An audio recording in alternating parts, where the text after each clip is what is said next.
Awesome. There we are. Welcome everybody to Epic Sketch Time. Epic Sketch Time is an online drawing group. We've been meeting and sketching online together for about 7 years. I'm going to ask everyone in turn to either in the chat or in person say who they are, what city or country they are in, and what project they're going to be working on today. I'll start off. My name is Mark Monlux. I live in Tacoma, Washington, and in the United States, and I will be drawing an enamel pin with my inspiration being the movie I Married a Monster from Outer Space. Bill, you were next in line.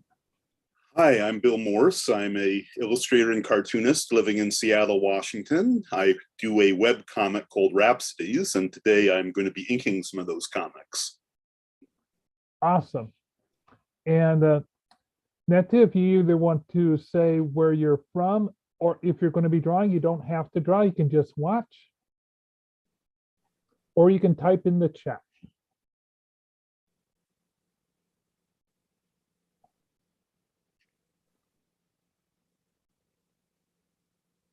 Okay. Bill, oh, pardon me, Katie, I love what you're working on. Can you please tell us who you are, where you are, and what you're working on today?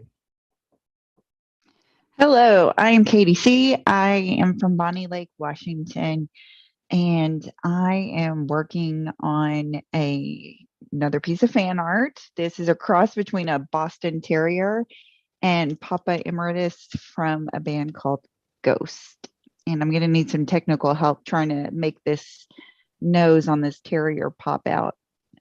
Cool. I was guessing a French Bulldog, but I guess that's mainly because I see a lot more Frenchies than I see Boston Terriers these days. I can already think of a couple ways to make that stand out a little bit more. So right now you've got this cool background with the blue, and you also have a kind of warmish cool with the purple, so that's working really well. And you got the red banner behind him, but his face is very black and white, and you got the little pink tongue. Now, what I'll do is I'll pull up on my Illustrator. I'll prep up what I'm planning on doing, and then I'll show it to you. I'm guessing you're putting in just a kind of a few little white highlights right now? Or are you doing some gray texture to the nose? I have some very light gray highlights, and I have put a little bit of darker gray texture. And then beneath that, I have it black because of the way the actual singer has his nose and like some of the pictures. So I kind of put the outline of the way the singer looks. Then I'm trying to bring out the actual nose so we know that this is for sure a dog. So I'd also changed the shape of the eyes and the ears a little bit because there was a point where you really couldn't tell if it was a dog or a cat. So I like rounded out the jaw, flipped down the ears a little bit like puppies, and then rounded the eyes and made the pupil a little less sharp. But that nose is it's like the nose looks too like it has too much effort in it versus like it needs to have a natural progression and dimension to it, kind of like what I've done with the eyes.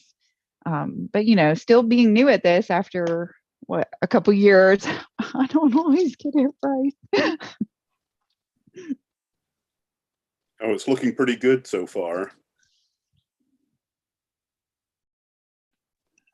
Yeah, I was really proud of myself. I did a piece the other day and I pretty much completed it in like 4 hours. I was so impressed. It was something that would normally take me, 3 or 4 days, but I've learned so much about shading that I was able to, like, I only had to fight with the nose for, a good 45 minutes and curse. And then then I was able to be like, okay, I got this.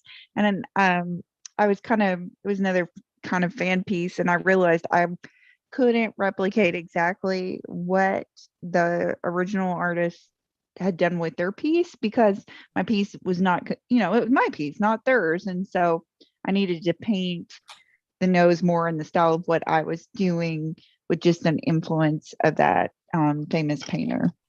Mm. Does that make sense? Yeah. Yes. Okay.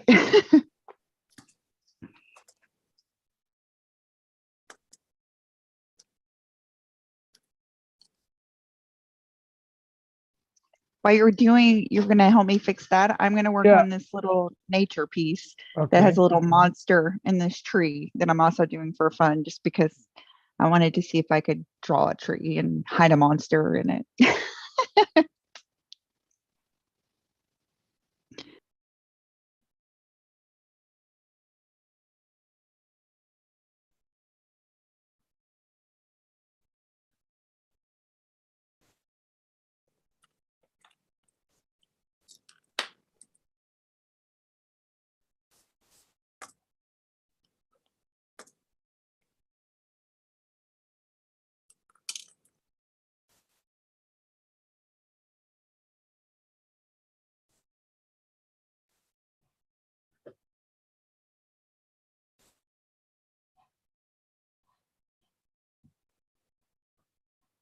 Now I'm trying to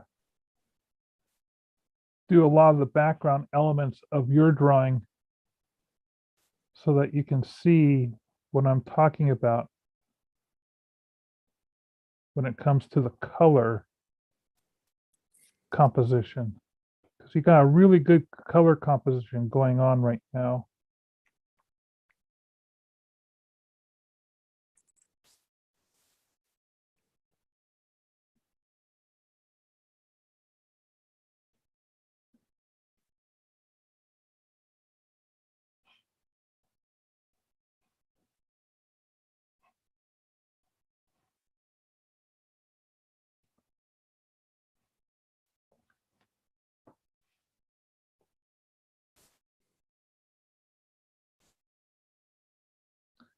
Am I the only one who watches Alien Nation? I mean, not Alien Nation, but Resident Alien. I think so. I watched the first 2 episodes that were on their online page. Though I did watch the comic book, read the comic book that it's based on. Oh, the comic book is so different than the show. Oh, definitely.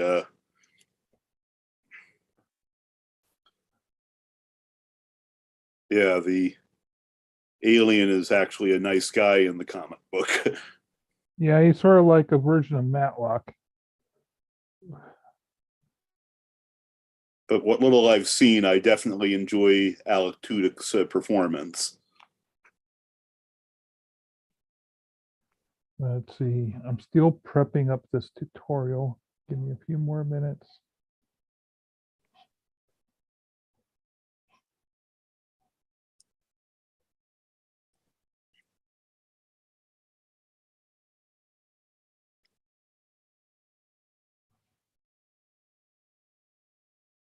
One thing I've been enjoying, anybody ever read Bean World? Is that a comic or what is that? It was an indie comic from the 80s or 90s. Yeah.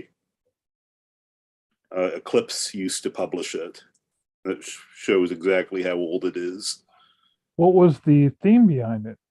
It's this really surrealist comic about this tiny little dimension that is essentially only one island floating on this surface of this, on the top of about 10 different layers, inhabited by talking beings. And it's all about the daily life of these beings who have to forage in a lower level of these realities to get chow, which is protected by these creatures that are essentially huge heads with one hand, called the hoi polloi. And I'm sorry if it sounds, it's one of these titles where it's hard to describe without sounding stoned. It's very arty. So what about this? Oh, I was beginning to reread. I have this comic archive that I've been using, and so I've been kind of rereading it, and it's very amusing.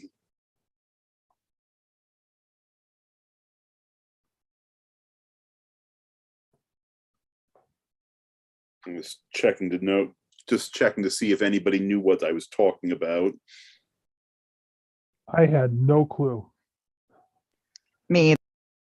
Okay, Katie, so I'm going to share my screen.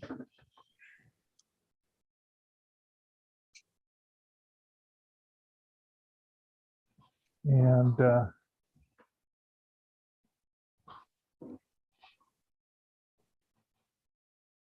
tell you what I think would be a good way of setting off.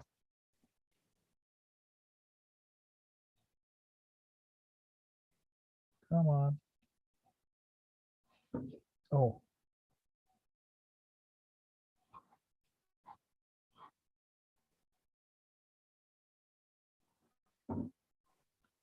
Okay.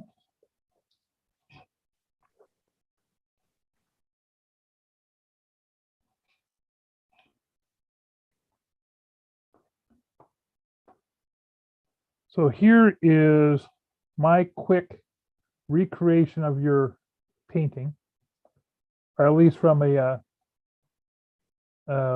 color layout perspective. And the reason it's I think it's working so well is because you have this area of, you have the blue background, the purple foreground, and a red off to the side. So you got some wonderful warm and cools bouncing around. And black and white are about the most contrary elements that you can get to make things pop. So that's why the face is in such strong focus. So what you might be experiencing is as you add in grays to this face,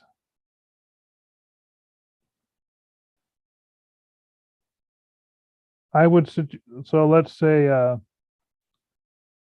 you want to make it look like there are highlights, like not an outline of a shape, but more like the highlights of the edges of the nose where the light is catching it.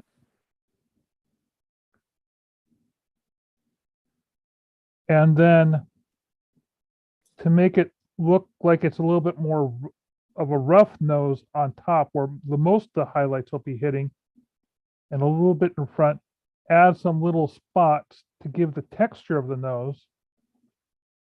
To get the wetness of the nose, go in with white and add just a couple little moist little, see how those little white bits really, even a little bit will make it look very moist. But if you kind of do them along the ridge, the top of the nose, and if those are looking too white, you can always tone them back, but wait for the whites to be done at the very last. Maybe you'll want to, take these grays and lighten them up a little bit on the top. And then go in at the very last and just add the white highlight as your final touch, just a little bit. Now to really make this nose pop, this is an old trick that artists have used for generations. Very, very thinly, I mean, like like a hair's width. Get in really close and draw a tiny, very, very thin red outline. And you don't even have to do it around the entire thing.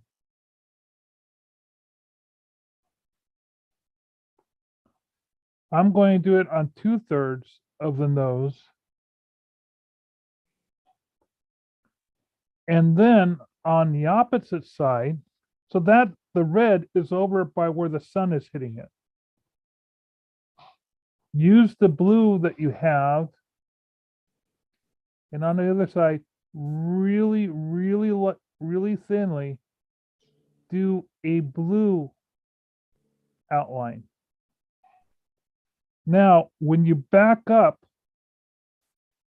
the eye blurs those out, but you see how much more that nose is popping, even just all you did was just add that little red and blue. A lot of artists in the Renaissance age, what they'll do is if they had like a warm red, brown shape, they would go in and instead of drawing a black line, they would go in and draw a red line and a black line, a red line and a blue line right next to each other. And because that's a warm color and a cool color, it starts creating a vibrance. It really jumps out, and you can make a line without making a line, or you can make the edge of a line like a black line stand really out. Now I'm just going to go ahead and erase those out because you don't need those two on the cheek there. But that's something you can do with those simple colors you're working. And see how that nose is just banging forward? And I'm sure you're going, I mean, you've already added so much details in other places like the purple of his costume here.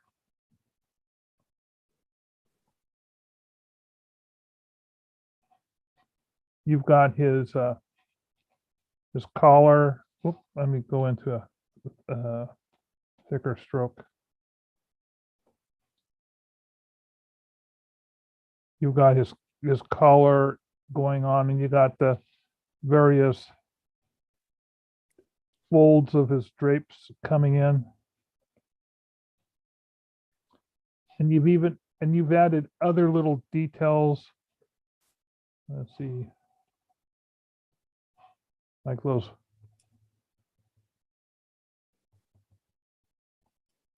Buttons. You have other details that are going to make the nose or tone down the nose more so that it's not jumping as much as it is right here, just because you're naturally working with the paint. But does any of that make sense, Katie? Oh yeah, it totally makes sense. And I'm going to try it right now. Okay. Now the key thing, what you can do is, if you have to, with your red, go over, whoops, that's too big. You can paint over the black.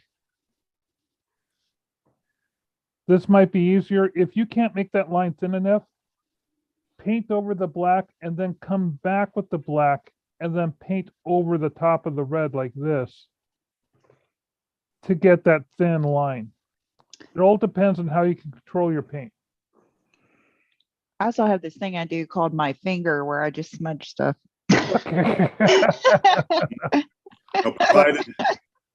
Well, as long as don't have any cadmiums or anything there. It's, okay.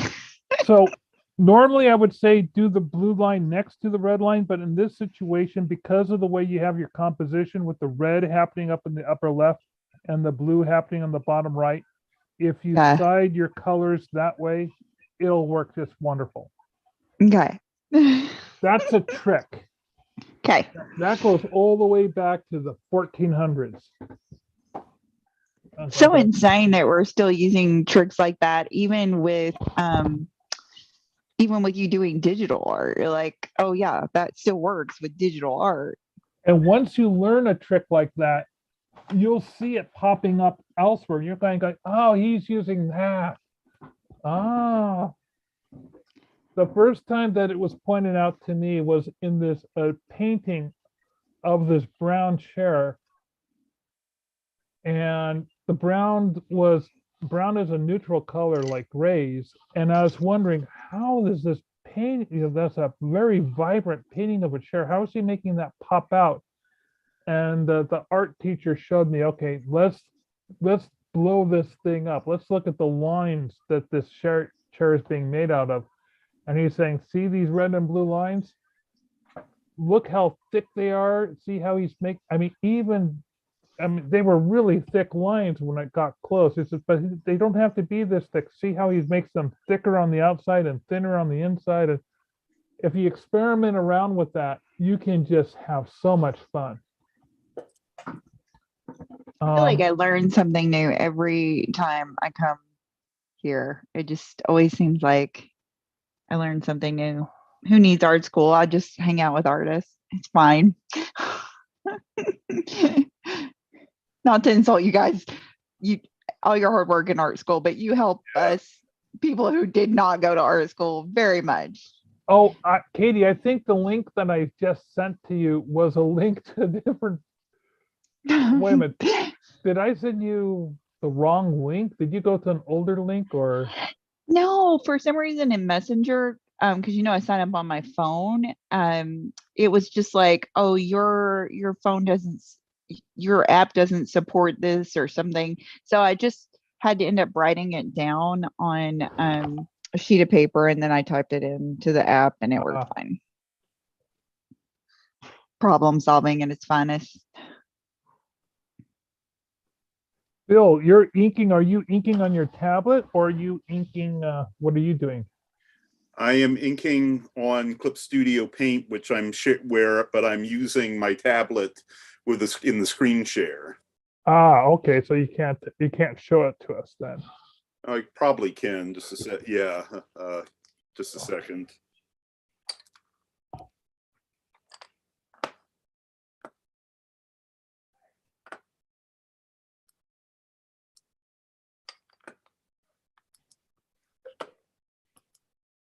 So why don't you just leave that up for a while? I'd love to see you just draw. Okay.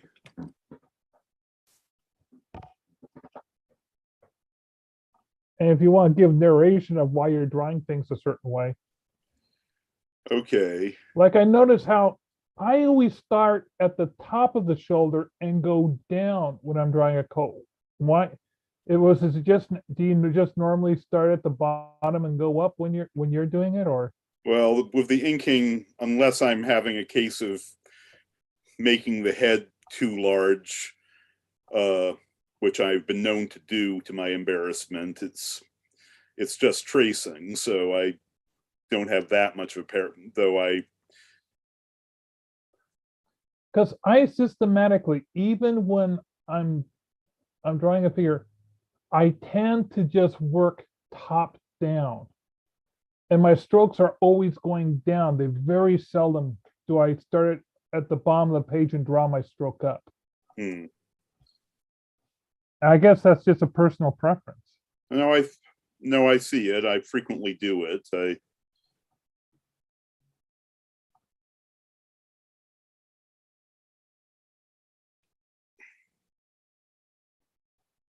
Happily, I'm making more progress than I thought I would.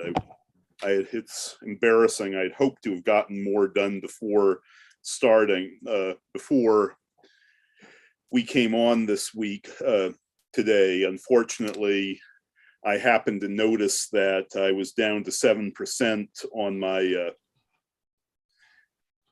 pen, so I had to take a 15-minute break just so I wouldn't suddenly lose power in the middle of this. So Katie, we will probably be ending a little early today, more likely at 5 20th because Bill and I want to attend a graphic artist guild event where James Stowe is going to be teaching as many tricks as he can on how to use Illustrator as possible. But I know that Katie, I don't think you work in Illustrator, do you? Oh, good Lord, no. I'm barely in Procreate. So I for the finishing of my master's, I had to take like this crash course and like all the Adobe products, including Illustrator. And I had to make like 3 logos. And to say that it took me like a week to make the most simple thing using Adobe Illustrator is not a joke. I was ready to throw that freaking. I think it would be easier if I tried to do it on my iPad now, but back then I didn't have an iPad and I was using my mouse and was trying to draw from point A to point B and then make the curves and like you had to outline something and and I had one of my final pieces was a infographic that I had to draw completely in Adobe Illustrator. And so I finished that and then I was like, we're done here. I don't need to use this ever again. I was like, I'll just use Canva. It's fine. Mhm. Sorry, guys. Yeah, I'm always awestruck with just how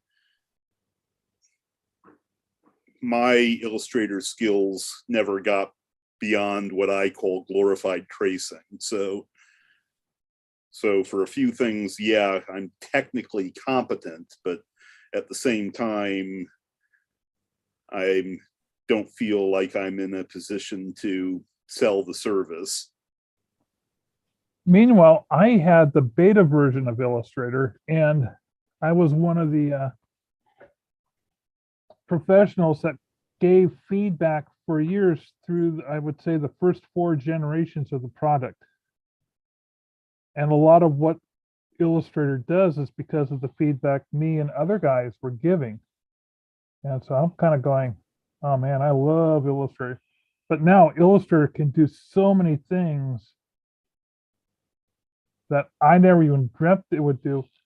But because I was in it at the beta version, we had to figure out ways of doing things in Illustrator that were workarounds, which now you have a simple button for, like the way that things are blended these days, or how to do the equivalent of a gradation within a gradation, or the cookie cutter tool. Yeah. We had other workaround techniques that we did, and some of those techniques were necessary or came in really handy when, let's say, they said, "Oh, you can do this," but you go and you take it to the printer and it doesn't print at the printer. That for some reason that whole structure, like blends. Initially, when the blend tool came out, that did not work half the time because some of the printers didn't have the new print drivers from Adobe lined up, and they were still trying to tackle how to make it work, or it would work, but it would take forever, and you would get charged time for the amount that was being processed on the machines back when people would actually take their stuff out to have things printed. So if you knew the workaround on how to do a blend and then how to make a blend work by doing it in stages, which Illustrator still allows you to do, and they kept that function in because of the drawback that they were having at the time, and simply because it's really functional. There was a whole bunch of us designers in there saying, here's why you need to stage your blends and have control where we can say the number of stages in that blend, because these are some of the things we want to do. And they said, oh, okay. So not losing certain techniques was also a thing. I really enjoyed being part of the whole birth of the industry. Another thing I did was there's a type of software called data warehousing. And what that is, it's when you convert from one database format to another database format, which is more than, okay, so you've got something like Excel, and you've got a bunch of information. Well, it's easy enough to export that between Word and Excel if that information is just tab delineated, meaning that everything's just broken up with tabs, or so it can be just thrown into a text document. But if you have an Excel database that has a bunch of commands like adding features or subtracting features or moving things around, and those features or applications are embedded into the database itself, like this can be anything from performance of dates, making sure a date is accurate, or a date will change if another date is changed. You want those formulas to transfer over. So there's a secondary piece of software that you buy to actually move information and the commands of that information from one place to another. When they built that software, I got called in and I came up with the, basically, they had me design the icons to represent what those tools were in the menu structure. So I spent a couple days with the team talking about that and then drawing up those. That was a fun trip to Silicon Valley. And I wonder if those icons are even used. Like, imagine, Bill, all the icons there on the left-hand side of your drawing in your drawing tablet. Can you pull up your commands? Yeah. Somebody had to come up with those at one point and what they represented. Imagine doing that for databases. Oh, yes. So, and then this was back in the days when you had to be counting pixels. So they all had to be done with a 20, you had 24 specific colors you could use. And then that 72 DPI, which was basically, you have so many, most of those icons are about 10 pixels wide. Some of them might be 8 pixels wide. So you had to figure out how to draw and make the shapes and work with little tiny squares. Oh my God, it was so much. I thought it was a lot of fun at the time.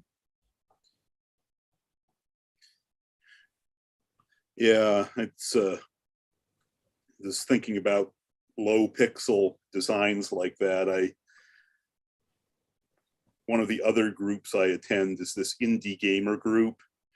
As a matter of fact, I am going to a meet and greet after the other event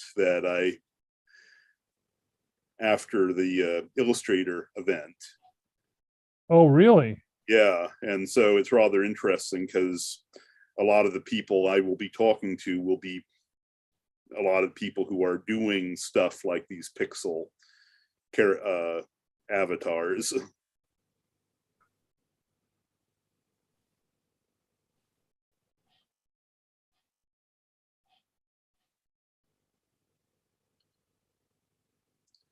One thing that's be fun about this, did I show off that that modeling software I got recently? I don't think you have.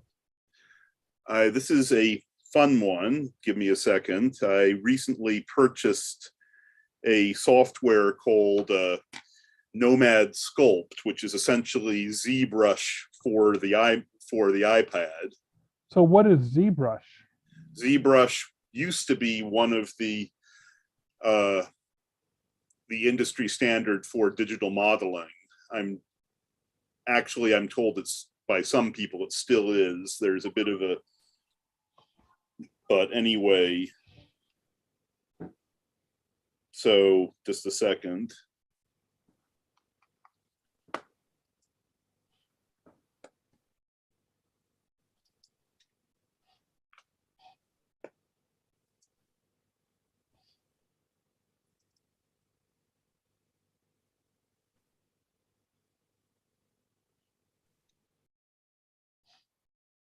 So did I go on? I thought I got on. Sorry.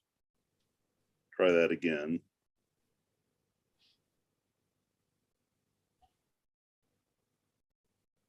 So anyway, this is what I've been working on it recently. Nice. Before that, I've been going through tutorials about how, and it's pretty cool. It's almost the exact. So you basically have a wire mesh, and can you grab the mesh and move things around? Do you have to do it one point at a time, or can you kind of like have like a little wedge that you push into things? Or Yeah, I mean, here, let me show it off. Oops, come on, yeah. That even, oh. So case in point. okay. So you have a really wide grab set up there. So I'm assuming that you can narrow the grab. Yes. And then there's multiple different, I've been.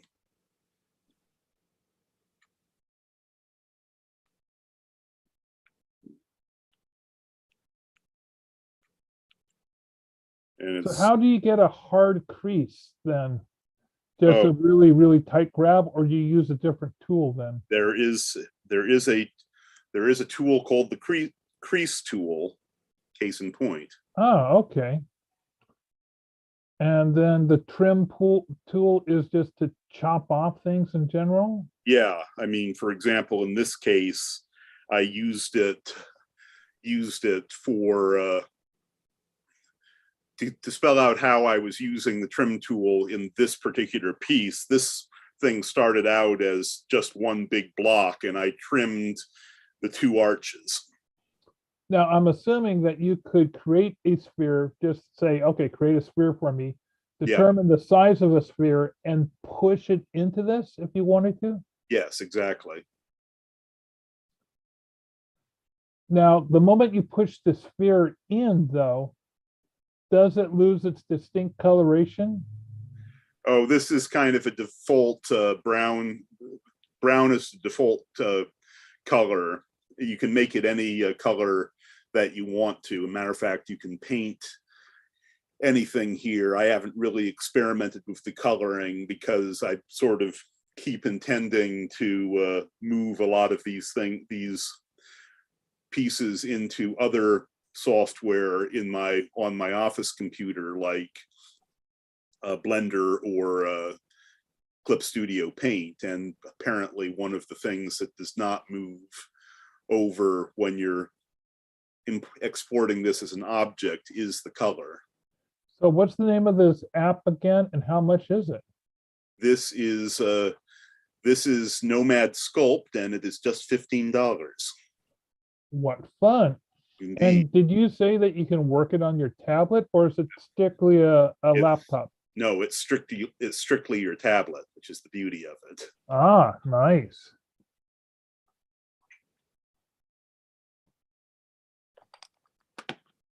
And I'm still going through the learning curve. I've been mostly using it. I've been mostly learning how to model characters for the time being. So for example, this is about as, while my learning curve still has a way to go, this is the best I've done so far.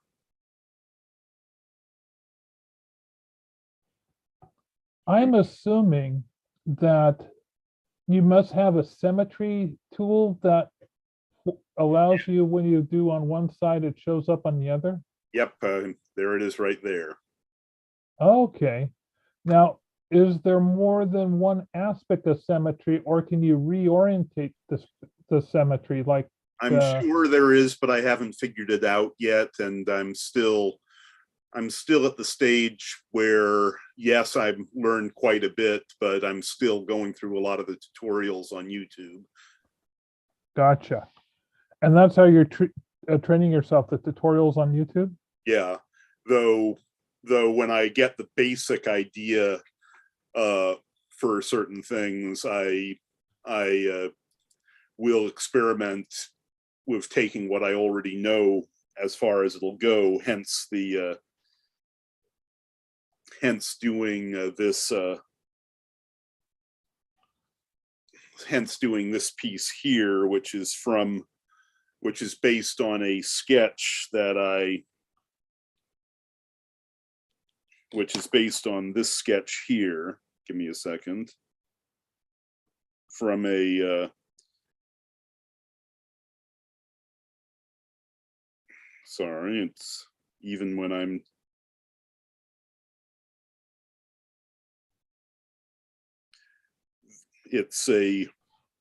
I've been playing around with a side comic based on some characters I created during the annual Mermaid Challenge, and called the Mermaids of Herschel Cove. And so this is the item that the bit with the beds here is where this here is what the model I just showed is.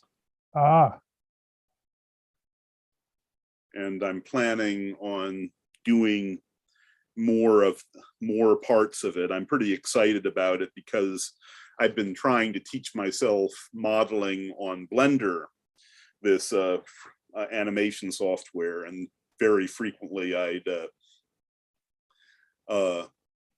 stumbled over a handful of roadblocks. So it's really neat to be able to do quite a bit on your iPad when you're on the run.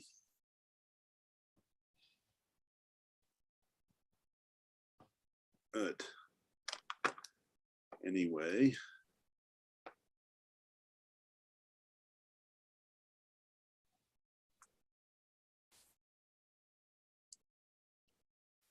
but it was very exciting to start working on that mermaid set, because I admit that I was kind of getting mildly frustrated with my progress on doing heads and bodies. And so it was a very nice feeling that doing a piece like that turned out to be refreshingly easy. But it's frequently, I'm sure you all have noticed that occasionally it's a rather amazing feeling that where you'll be struggling with one aspect of something, and sometimes it's something relatively simple, and then you cross the threshold when you pretty much had something fairly obvious explained to you. And sorry, that is my bell that I have to start heading over to the other event. yes, I was just thinking the same thing because I need to do a bathroom break before I head over. Don't worry, this is why this is the 15 minutes. Hey, Katie, Anyway. can we get a close lookup of how much progress you've had on your painting before we take off? It's not much. I am here. Let me put it in the light a little bit better. It's getting there, though. It's getting there. It's going to take a little more shading and practice, but I'll have it before Texas Frightmare. I may be in my hotel room finishing it, but it'll be there. Okay. Well, anyway, see you all either on the other side or next week, and Okay. have a good one. Bye. I want to thank everybody for joining us for Epic Sketch Time. Sorry that we're leaving early, but you can always join us next week. Next Tuesday at 4:30. Come and share your artwork and learn tips and tricks from each other. Cool. This is Mark Monlux saying thank you, and thank you, me too, Katie and Bill, for showing up.